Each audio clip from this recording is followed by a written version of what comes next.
In this lesson, you will learn how to graph a system of inequalities and to identify coordinates that are solutions of those inequality systems.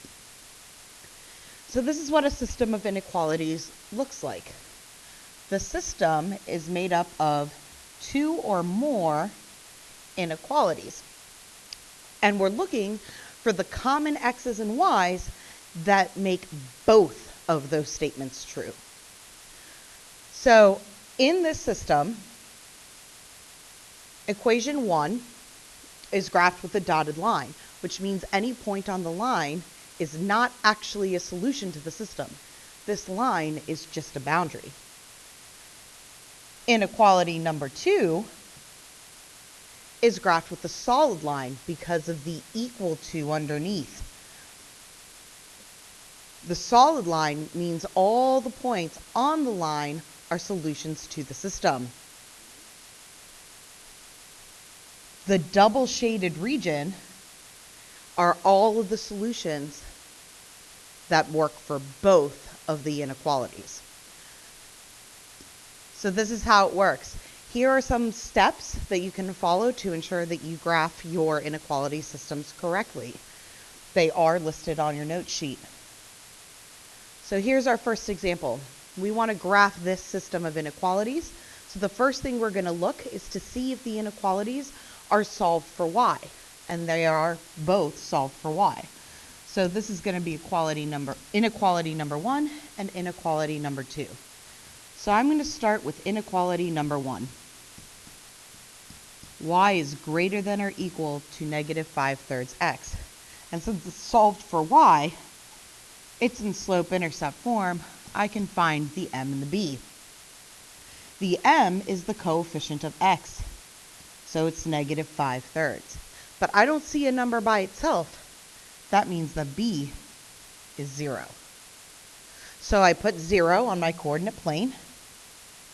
And because my slope is negative 5/3, that negative means I move down 5 and right 3 to get to my next point.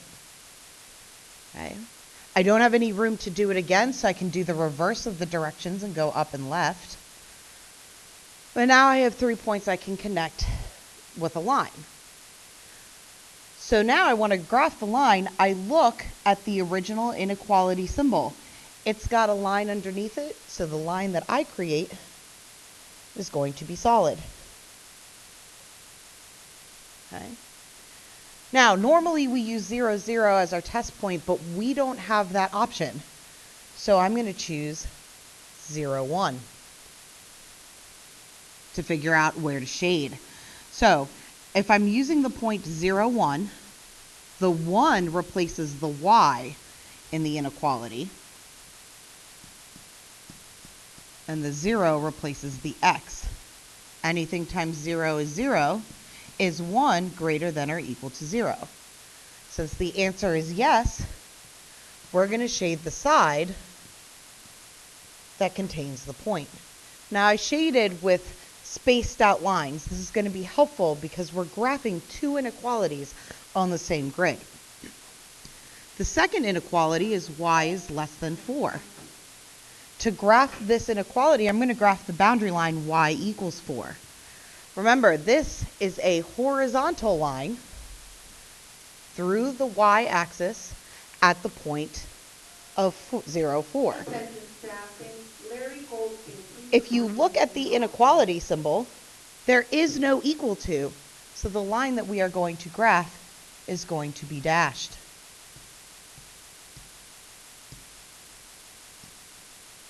To figure out which side to shade, look at the original statement. It says y has to be less than 4. So are the numbers that are less than 4 above the line or below the line? The y numbers that are less than 4 are below the line. So we shade this inequality below. Where do the green and the blue crisscross? Right here. And our solution region is anything in here. Most of the time you'll be asked to pick two solutions. As or 3 or 1, as long as you're picking points that are in the double colored region, anything in there will work. So some examples of solutions. I could pick 4, 1. I could pick 2, -2. The list goes on and on. Anything in that double shaded region would qualify. All right, so here's another example where both of the inequalities are in slope-intercept form. So here's inequality number 1 and inequality number 2. I'm going to start with the first one. And since it's solved for y, I can use m and b. M is -3, b is -1, which means that I'm going to start my graph at 0, -1, and move down 3 and right 1 to get to another point. I start my graph at 0, -1, and I move down 3, right 1 to get to my next coordinates. Okay. To graph the line, I look at the inequality symbol. The inequality symbol does not have an equal to next to it, so my line has to be dashed to show that it is not part of the solution set. As a test point, 0, 0 is available, so I'm going to plug 0 into my original inequality. Is 0 greater than 0 minus 1? Is 0 greater than -1? And the answer to that is yes. So we shade the side of the line that includes that point. For my second inequality, there is no number in front of x. Remember that the invisible coefficient is 1. Again, it's in slope-intercept form, so I'm going to use m and b. M is 1, b is 3, which means that I'm going to start my graph at 0, 3 on the y-axis, and that I'm going to move up 1 and right 1 to get from one point to the next. So I start at 0, 3 on the y-axis, I move up 1, right 1, up 1, right 1, make some points. When we look at our inequality symbol, we see an equal to underneath. So the line that we are going to create is solid. Since the line we're creating is solid, that boundary is included in our solution. So let's figure out what side of the line to shade. Again, that test point of 0, 0 is available. So let's plug that in. Is 0 less than or equal to 0 plus 3? And the answer is yes. So I'm going to shade below the line. If you want to get a little bit of a clearer picture, once you've shaded the first one, you can color the second one in only where it was also colored by the first one, to show that this is your solution set. All right.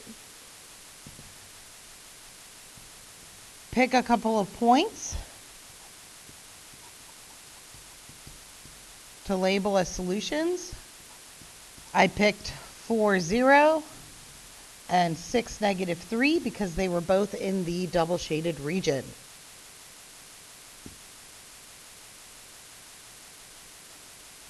All right. In this example, neither of my equations are solved for y. We could solve them for y, but since we only need 2 points to make a line, I'm going to use x and y intercepts. So I'm going to start with the first inequality. Oops, that should be an x. And I'm going to find my x-intercept and my y-intercept. At my x-intercept, y equals 0. When I replace y with 0, that whole 2y piece goes away. So I'm left with 3x equals 4. And when I divide by 3, I end up with 1.3 repeating. So on the graph, on the x-axis, I'm going to put a point at a little past 1. For the y-intercept, I replace x with 0. So the 3x becomes 0, and I'm left with 2y and 4. So that 0 goes away. I just needed to divide by 2. My y-intercept is 2, which means that on the graph, I am going to put a point on the y-axis at 2. I've got my 2 points to graph my inequality. If you look at the original inequality symbol, there is no equal to, so the line that I'm going to create is dashed.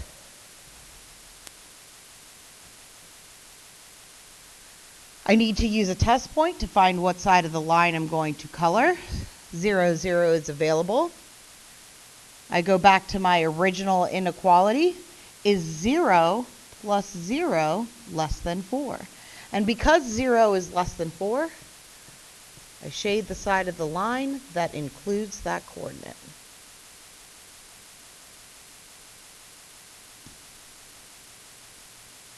Now I'm going to graph the second inequality. It says x minus 2y is greater than or equal to 6.